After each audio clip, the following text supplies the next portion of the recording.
Vamos agora estudar a secreção pancreática. Bom, olha só. A secreção exócrina do pâncreas, que constitui o sulco pancreático, é convenientemente dividido em um componente aquoso e um componente enzimático.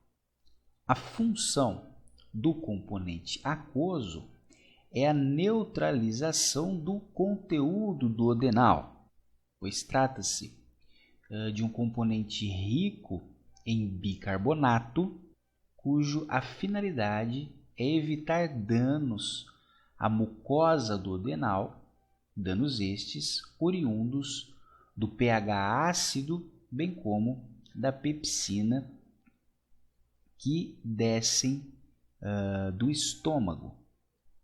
E além disso, o conteúdo aquoso traz o pH para uma faixa ideal para a atividade das enzimas pancreáticas. O pH ele sobe um pouquinho, ele torna-se menos ácido e mais alcalino. Já o componente enzimático tem a finalidade de promover a digestão de nutrientes para a absorção desses no intestino delgado. Para se ter uma ideia, o teor de proteína do sulco pancreático humano varia entre 0,7% e 10%, e as enzimas digestivas constituem a maior parte da secreção de proteínas pelo pâncreas. O pâncreas secreta 4 classes de enzimas: as enzimas proteolíticas, as enzimas amilolíticas, as enzimas lipolíticas e as enzimas nucleolíticas. Posteriormente, nós iremos estudar melhor essas enzimas, tá? Bom, o pâncreas é uma glândula retroperitoneal dividida em cabeça, corpo e cauda. A cabeça localiza-se bem próxima ao duodeno. O tecido glandular exócrino é conectado a um conjunto de ductos interlobares que formam o ducto pancreático, que por sua vez drena o conteúdo para o duodeno. Bom, de 1 a 2% da massa pancreática é constituída por células endócrinas que, por sua vez, encontram-se localizadas nas ilhotas de Langerhans, ou ilhotas pancreáticas. E a maior parte da massa pancreática, como você pode observar, é constituída por células exócrinas. Essas células exócrinas são os ácimos, que são agrupados em lóbulos, como você pode observar, que envolvem as ilhotas pancreáticas, as ilhotas de Langerhans. Só para a gente relembrar, então, as células que encontram-se nas ilhotas de Langerhans são as células endócrinas. Temos, por sua vez, as células alfa, que constituem 15% da massa das células das ilhotas de Langerhans e secretam o hormônio glucagon. As células beta constituem aproximadamente 80% das células nas ilhotas de Langerhans e secretam o hormônio insulina. E as células delta, que constituem aproximadamente 5% das células das ilhotas de Langerhans e secretam a somatostatina. E há também um conjunto de células PP, cuja porcentagem é muito pequena, inferior a 1%, e secreta um tipo de polipeptídeo, certo? Então, essa massa endócrina constitui apenas de 1 a 2% da massa pancreática. O restante, 98% da massa pancreática, é então constituído pelas células acinares e ductais. Bom, o pâncreas secreta aproximadamente 1 litro de fluido por dia, e a constituição desse fluido é essencialmente isotônica em relação ao fluido extracelular. Em baixas taxas de secreção, os íons primários são o sódio e o cloreto.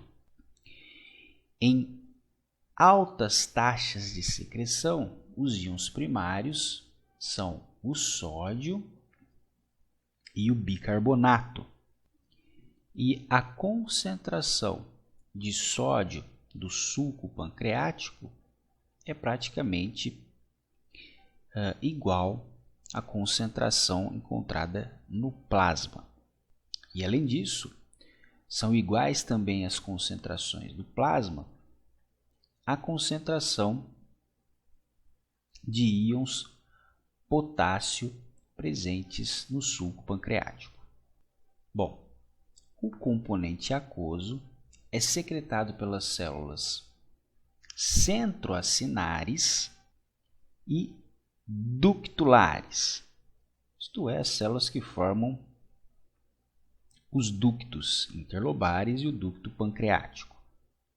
E o componente aquoso pode conter de 120 a 140 miliequivalentes de bicarbonato. Isto equivale a 3 ou 4 vezes a concentração de bicarbonato do plasma, uma concentração bem superior. E essa alta concentração de bicarbonato no componente aquoso gera uma diferença de potencial elétrico que pode ir de menos 5 a menos 9 milivolts. Ou seja, se o lúmen é negativo, isso significa que o bicarbonato está se movendo contra o seu gradiente eletroquímico, ou seja, está sendo transportado de forma ativa, muito embora o mecanismo exato de como isso ocorra ainda não é compreendido. O modelo proposto sugere que mais de 90% do bicarbonato no lúmen seja oriundo da circulação e que isso possa envolver a bomba sódio-potássio ATPase. Isso porque a ubaína, um antagonista, um bloqueador da atividade dessas bombas, é capaz de suprimir a liberação de bicarbonato no lúmen, o que indica que a bomba sódio-potássio ATPase está envolvida neste processo. Bom, o bicarbonato, então, ele pode entrar na célula pelo sim portador bicarbonato e sódio, ou pode ser produzido pela própria célula, pela ação da anidrase carbônica, que converte o ácido carbônico em bicarbonato e hidrogênio livre. E perceba que este hidrogênio, então, é transportado para fora pela bomba sódio-hidrogênio e que esse hidrogênio se liga ao bicarbonato e posteriormente é dissociado em dióxido de carbono e em água, sendo que o dióxido de carbono se difunde novamente para o interior da célula, onde formará um novo ciclo, formando assim novo ácido carbônico que será convertido novamente pela anidrase carbônica, formando hidrogênio e bicarbonato. E como mencionado, essa secreção de bicarbonato envolve um canal que também, além de secretar bicarbonato, secreta também no lúmen o cloreto. E esse canal é regulado pela ação do hormônio secretina, que via aumento do AMP cíclico, isto é, então nós estamos falando de um receptor acoplado à proteína GS, estimula então o aumento da expressão desses canais na membrana apical. E esse mesmo canal também é um regulador da condutância transmembrânica da fibrose cística. Perceba ainda que o sódio se move também paracelularmente a favor do seu gradiente eletroquímico, uma vez que ele está sendo atraído pela polaridade negativa do lúmen. Além disso, a água também se move atraída pela osmolaridade do lúmen, sendo que ela é transmitida, ela passa pelos canais aquaporinas do tipo 1. Bom, a concentração iônica do suco pancreático varia com a taxa de secreção. Então temos aqui a concentração e taxa de secreção. Perceba que quando a taxa de secreção é baixa, a concentração de cloreto é relativamente alta. E à medida que essa taxa de secreção aumenta, a concentração de cloreto vai diminuindo. E com o bicarbonato já ocorre o inverso. Quando a taxa de secreção é baixa, a concentração é baixa. À medida que a taxa de secreção vai aumentando, consequentemente, a concentração de bicarbonato também aumenta. E podemos observar ainda que a taxa de secreção, bem como a concentração de sódio e de potássio, são bem próximas à da concentração plasmática. Bom, o pâncreas exócrino tem a maior taxa de secreção proteica que qualquer outro órgão do corpo. Para se ter uma ideia, 1 litro de suco pancreático pode conter de 10 a 100 gramas de proteínas. E o pâncreas secreta um conjunto de enzimas proteolíticas inativas, que são o tripsinogênio, o quimiotripsinogênio, a proelastase, a procarboxipeptidase A e a procarboxipeptidase B, certo? Então, essas enzimas são secretadas e estão presentes no suco pancreático. Bom, a enteroquinase é uma enzima secretada pela mucosa duodenal. Essa enzima converte o tripsinogênio na enzima ativa tripsina, que autocataliticamente converte mais tripsinogênio em tripsina. E além disso, a própria tripsina converte o quimiotripsinogênio em quimiotripsina, converte a proelastase em elastase, a procarboxipeptidase A em carboxipeptidase A e a procarboxipeptidase B em carboxipeptidase B, ou seja, a tripsina catalisa a conversão das enzimas inativas em enzimas agora ativas. A tripsina, a quimiotripsina e a elastase são consideradas endopeptidases, isto é, enzimas que hidrolisam as ligações peptídicas no interior das proteínas, enquanto a carboxipeptidase A e a carboxipeptidase B são consideradas exopeptidases, porque elas hidrolisam as ligações peptídicas dos aminoácidos da extremidade das proteínas.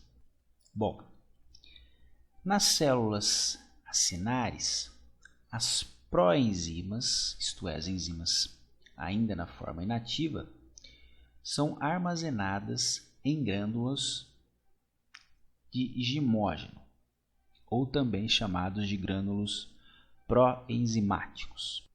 Após o estímulo, esses grânulos então se fundem com a membrana e expelem essas enzimas para o lúmen por meio da exocitose, certo? Bom, a secreção do suco pancreático é regulada na fase cefálica, gástrica e intestinal, e 50% dessa secreção ocorre principalmente na fase cefálica.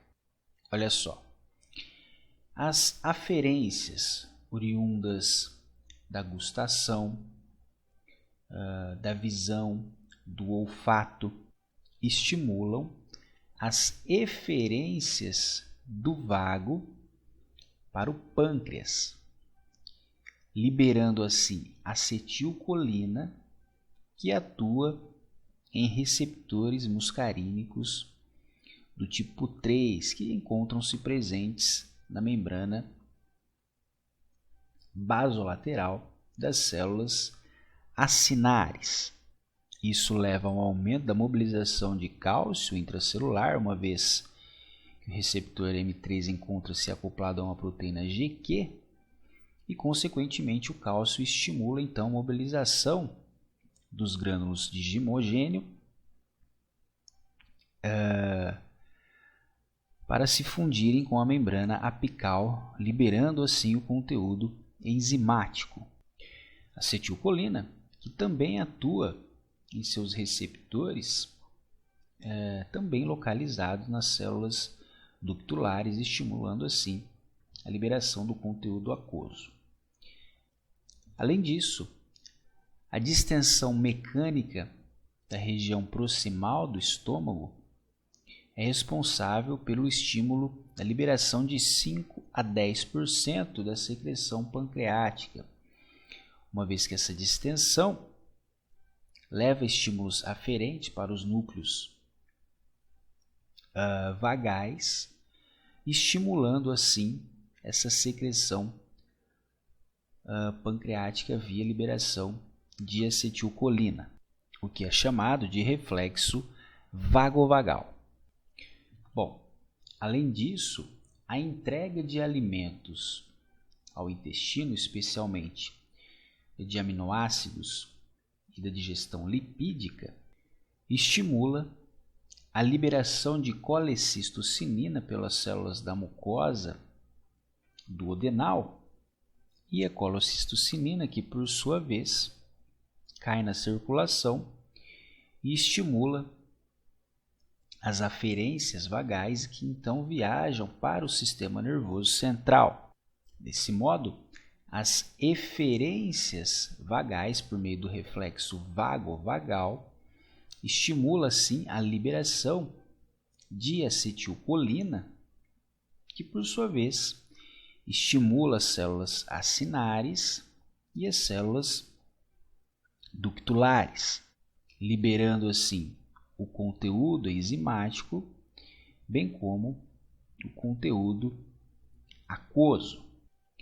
Além disso, a concentração alta de hidrogênio, isto é, o pH ácido, estimula as células S do duodeno e das regiões proximais do íleo, ou melhor, jejuno e não íleo, estimulando assim a liberação do hormônio secretina. A secretina estimula a secreção aquosa dos ductos pancreáticos, bem como dos ductos biliares, além de estimular a secreção das chamadas glândulas de Brunner. Essas glândulas são encontradas no duodeno e secretam uma solução alcalina para proteger a mucosa duodenal. Secretina, cujos receptores encontram-se acoplados a uma proteína GS, portanto, que estimula a adenilato ciclase, aumentando assim o AMP cíclico intracelular. Além disso, a secretina atua também retardando o esvaziamento gástrico e, portanto, retardando a liberação de conteúdo ácido no duodeno, certo? Na próxima ilustração, nós podemos ver aqui a colicistocinina, que não atua diretamente nas células acinares, tá? A colicistocinina, então, atua indiretamente, estimulando as aferências vagais, que vão para o sistema nervoso central e retornam por meio de eferências vagais, estimulando aí sim a liberação de acetilcolina, que atua na membrana basolateral das células acinares via receptor muscarínico do tipo M3, estimulando a degranulação dos glânulos zimógenos, liberando assim o conteúdo enzimático para os ductos interlobares e aí por diante. E além disso, a secretina atua nas células ductulares, estimulando então a liberação de conteúdo aquoso. Secretina, cuja sua liberação é estimulada então pelo pH mais ácido no duodeno, certo? Conteúdo dessa aula você pode estar revisando pelas seguintes referências.